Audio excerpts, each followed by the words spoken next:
18 h, retour à la maison pour les jumeaux Hugo et Martin, perturbés par notre présence et la caméra.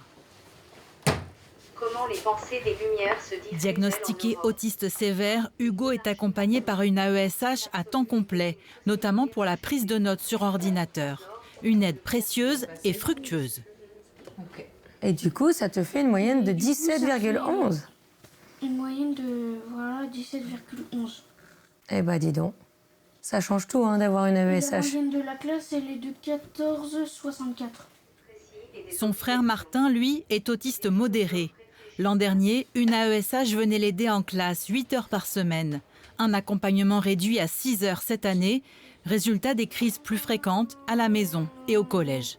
Quand il n'y arrive pas, quand il n'a pas le soutien de l'AESH, Martin va se recroqueviller sur lui-même, mettre sa capuche, se refermer dans son casque et ne plus participer aux cours. Comme Hugo et Martin, 6150 élèves du Poitou-Charentes bénéficient d'un AESH à temps plein ou à temps partiel. 450 enfants sont sans solution à ce jour. Pour beaucoup de familles, trouver un accompagnement adapté au handicap de leur enfant prend des années.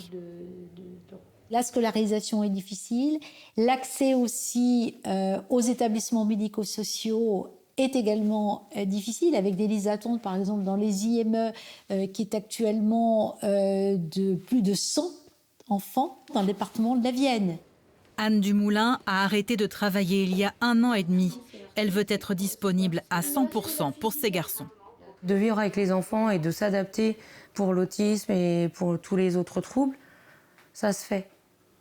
Ce qui est le plus dur pour moi, c'est le combat avec tout le reste. Comme je dirais des fois, mais on a le droit d'exister tel que nous sommes.